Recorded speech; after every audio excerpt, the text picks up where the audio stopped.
All right, I decided to bring you guys with me,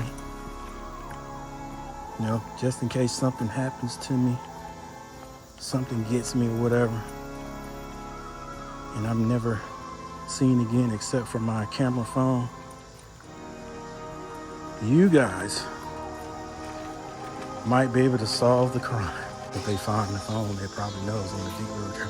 I don't know.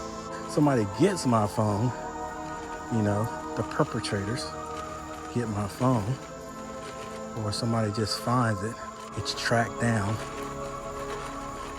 You guys might be able to help me out. Coach solves his crime from the grave.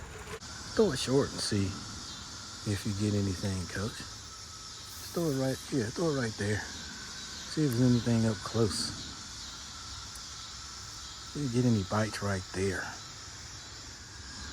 Because you don't even get bites right there when the water's not down, when the water's not up. So we're gonna put a little bit more worm on it and go over here to the old, what I call bluegill bed. See if they're still hanging around there. All right, let's see if there's anything right here in the bed. If there's anything still biting right here.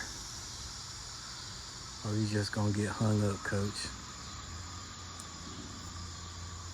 Man, the water's running too tough for the fish to bite.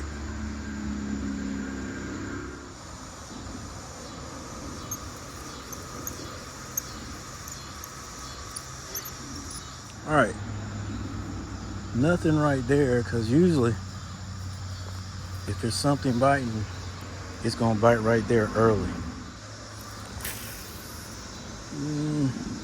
Not really where I want it to go, but we'll let it linger. Do you have to? Do you have to let it linger? All right.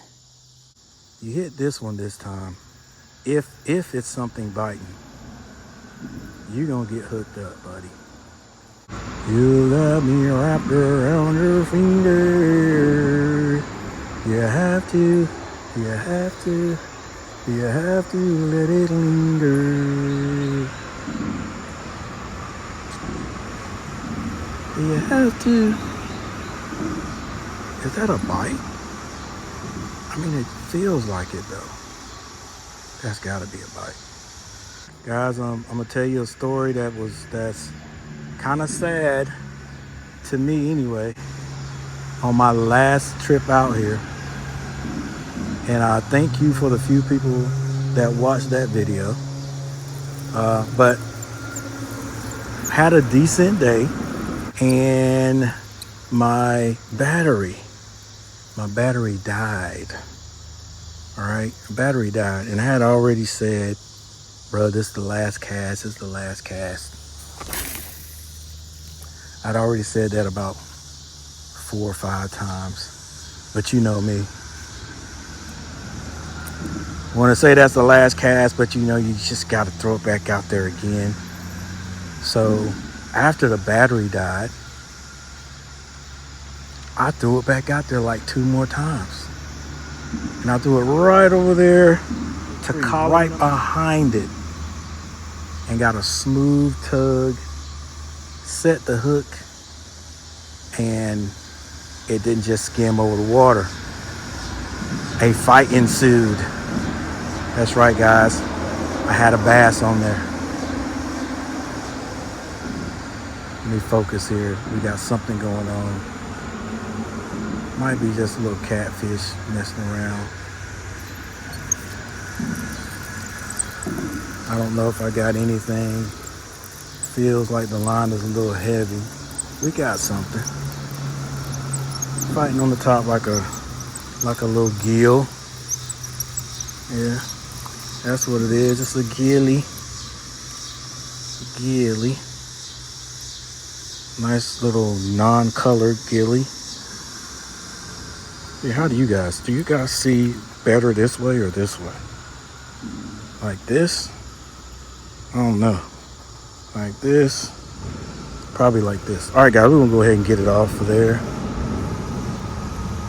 Thank you, fella, or little lady, who, whatever you are. Thank you for biting. Okay, you are a little sunfish that's not very sunny. All right, but we thank you for hanging out with us today. Let me get you on back out there.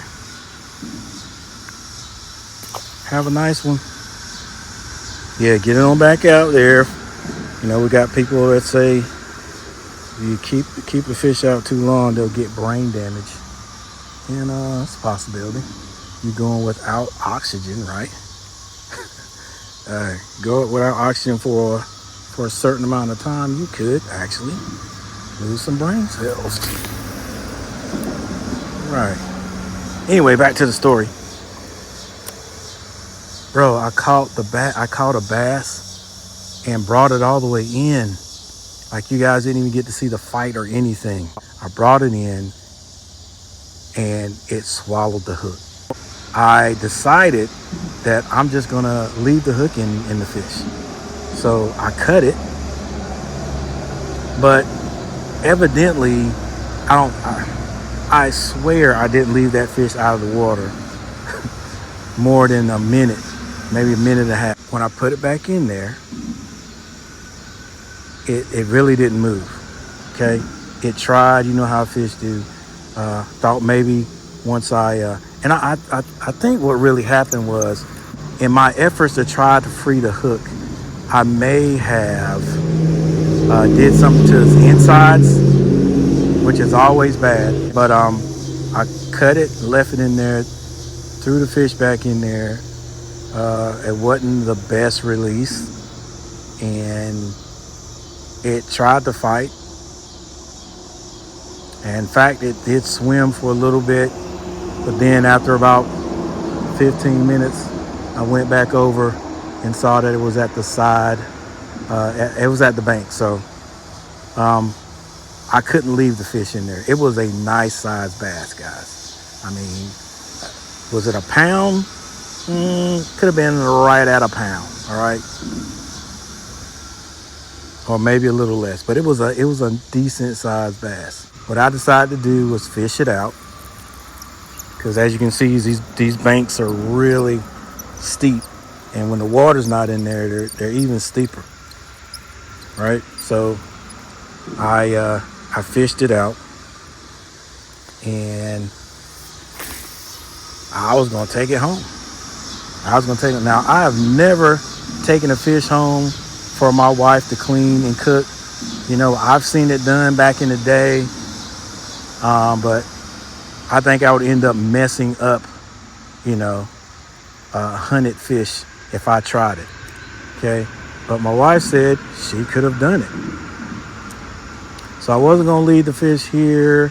If anything, I'd go take it home, gut it, and put it in the freezer, and then ask some older kinfolk or whatever, maybe the ones in Oxford, hey, you want a bass or whatever. So on my way back, I didn't have any place to put it. I could have put it in my little bag right there, but I didn't. I held it out. And on my way there, back to the truck, I happened to run into 3 guys who were coming for, I guess, down in that area there. They didn't have anything. I was like, dude, y'all eat the fish you catch in here? They was like, sure. So I gave it to them. So is that an all's well that ends well story? That's it for me, guys. Let's get on out of here.